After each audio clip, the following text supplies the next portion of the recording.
Hello again, and let's start really looking at the exhibitions on display. So will you please press View the Exhibits? And the first section we're going to see is the one called Postal History.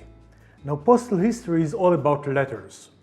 We're going to see old letters that were sent through the mail, and we're going to focus on questions like where were they sent from and to where?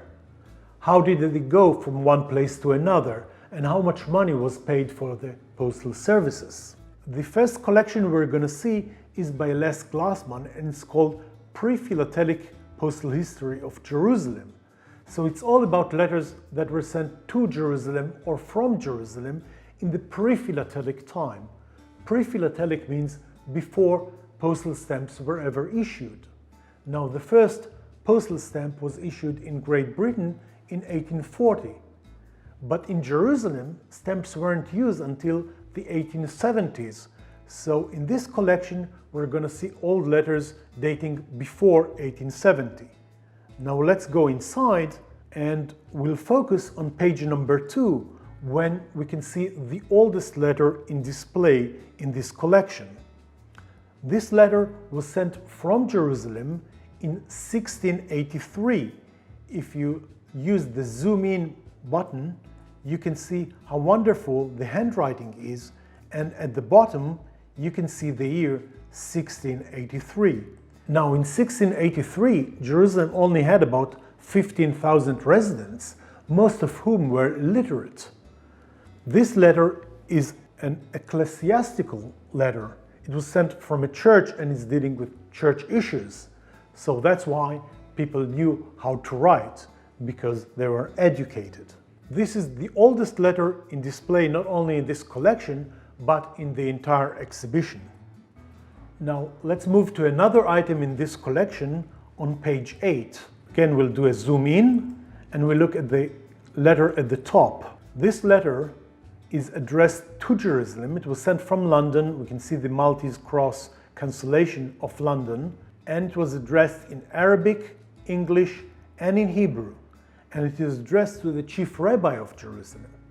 The letter was sent by Sir Moses Montefiore, and I urge you to look him up. He's a fascinating person, born in Italy, raised in England, made a fortune in the London stock market, and then he devoted his entire life for the betterment of Jewish people. In this specific letter, which was written in 1847, he writes to the chief rabbi of Jerusalem because there's a blood libel going on in Lebanon in a town called Deir el-Qamar. And Sir Moses Montefiore is saying, I'm ready at all times, any moment, to be of assistance to my people and go to save the Jewish nation. And indeed his intervention was called for because the Ottoman authorities did not care much about what's going on, and only because of Montefiore's involvement they were essentially forced to protect the Jewish citizens. So this is a really very moving item. If you look at the bottom of the same page, you'll find another letter from Sir Moses Montefiore sent to a different chief rabbi of Jerusalem several years later. Now I urge you to look at this entire collection very carefully because you're going to see some very exciting and interesting letters there. In the meantime, let's look at the different collection by Baruch Weiner that deals with Israeli POW mail in the Israeli War of Independence, 1948-1949.